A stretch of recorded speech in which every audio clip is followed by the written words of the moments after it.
In just a few months, the world has witnessed a wave of courage that future generations will remember. Ordinary people across Europe and the West stood up against injustice, raised their voices for humanity, and proved something powerful, that being human is the greatest identity of all. By filling the streets and daring to speak the truth, you've written a new chapter in history. And honestly, you've done something extraordinary. Your voices even reached the seas. When aid ships set sail toward Gaza, many of you supported that mission with your hearts and your hopes. Even though those ships were stopped, even though many were arrested, the attempt itself became a living symbol that compassion does not stop at borders, and courage never truly fails, even when it is interrupted. But one question keeps returning. How are the people you stood for so strong? Surrounded by darkness, facing hardships every single day, yet their spirit never breaks. Where does that kind of strength come from? The answer lies in their history. Centuries ago, their ancestors faced trials just as fierce. They were few in number, but unmatched in courage. They had no mighty armies, no powerful weapons, but they carried truth in their hearts, faith in their souls, and an unshakable determination to stand for what is right.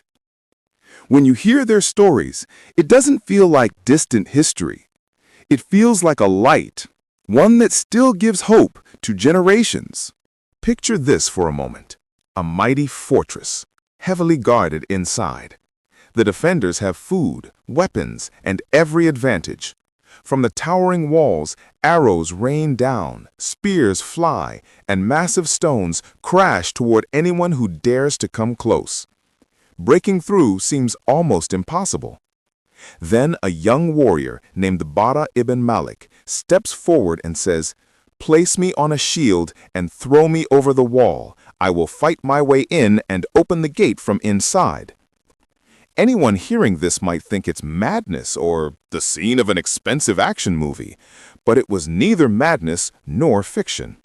Bara was lifted on a shield, hurled over the wall, and while arrows and blades rained around him, he fought his way through, wounded again and again, until he reached the gate and opened it. And that is how the fortress was taken. Today, when people like you in Europe and the West stand up for justice and humanity, it feels as though history is echoing in a new form.